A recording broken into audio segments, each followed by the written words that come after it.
Alrighty, hey guys, welcome back to another video, and today we have 1.9.0. So that is the new beta patch that came out for Bannerlord, and it came out kind of in a, I wouldn't say a strange time, but we are very close to the release of the game. We're about 20 days out from the release of the game, so it's kind of good to see, of course, and that does mean we are going to receive another patch, which is the release patch as well, so we're going to see how big that is as well. But in this video, I'm going to cover the top 5 things that I found in patch 1.9 that I think you should look out for, and that I pretty much think is the core of this update.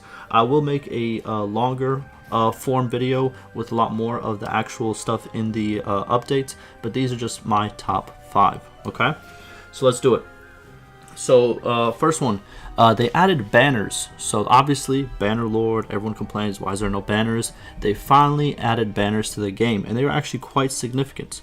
So here's what they are pretty much. So banners are equipable items for heroes that can provide various combat bonuses to the hero's formation. So they pretty much have an aura, you know what I mean? Like if you've played any like RPG or this or that, they pretty much have a bonus to the units that it's surrounding, which is very cool. They're accessible and equipable through the new inventory item slot, both for the player character and clan members. Players can obtain banners as rewards for accomplishing various in-game tasks, defeating enemy nobles, clearing hideouts, or reaching certain campaign milestones. Very cool. So these are pretty much like rewards, and obviously there's probably some very good ones out there, and some very low tier banners as well. And as you go through your game, you'll find all types, which I think is very, very cool.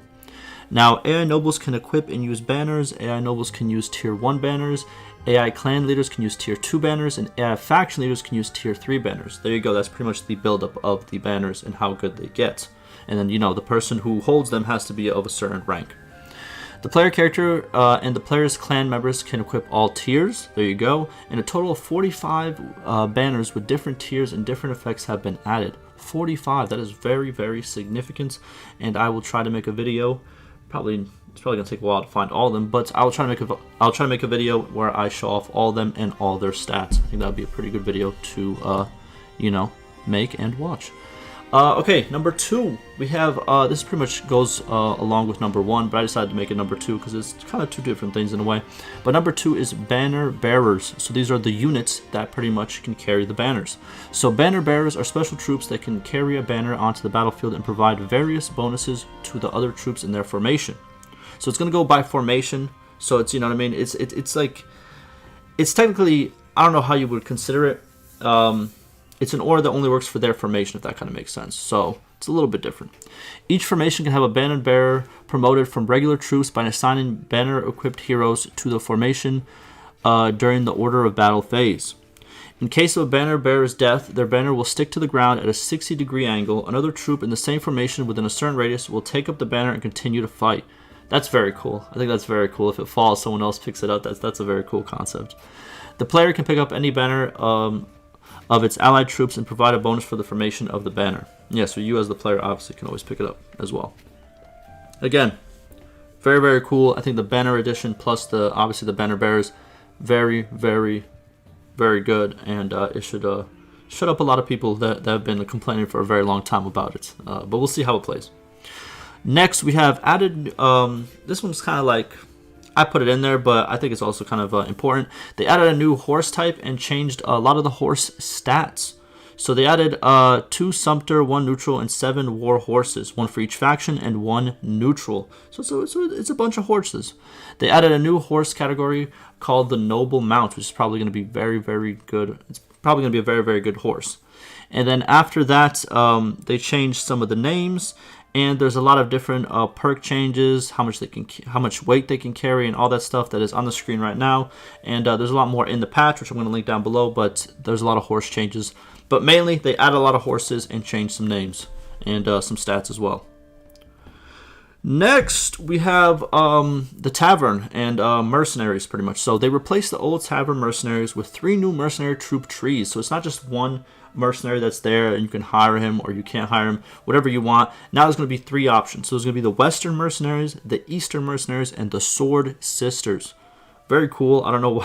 It's kind of like the Western Mercenaries, I understand. The Eastern Mercenaries, I understand. The Sword Sisters, I'm going to have to check it out and see what they're all about. But I have not heard of them since I've started covering Bannerlord. So we'll see who they are associated with and stuff of that nature. They increased the mercenary daily wages by 50%, so they are expensive. And then also the perks that reduce mercenary wages will now directly do so with the 50% instead of reducing the actual base pay of the mercenary that was before, if that kind of makes sense. So the 50% is what's going to be affected by the perks. Also, you can now hire.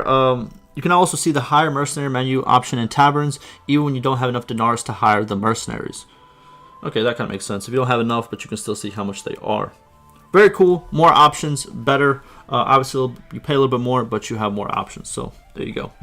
Now, last, number 5. So this one I put at number 5 because just like it's cool.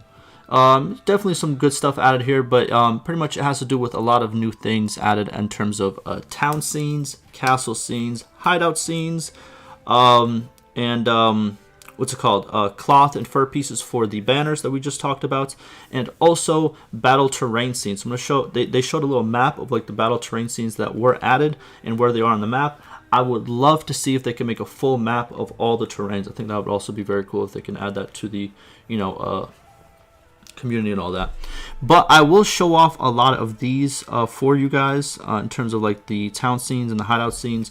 I am gonna make videos on those, so do not worry about that. But yeah, that pretty much does it. That's my top 5. I wanted to run by it really quick. My mouth is on fire. I don't know if I mentioned in the beginning of the video, but I just had surgery on my mouth, and I just took a lot of medication just to make this video. But yeah, the long form video is going to come out later when I'm feeling a little bit better. But yeah, very cool. 1.9 banners. Cool stuff. I will see you guys in the next one.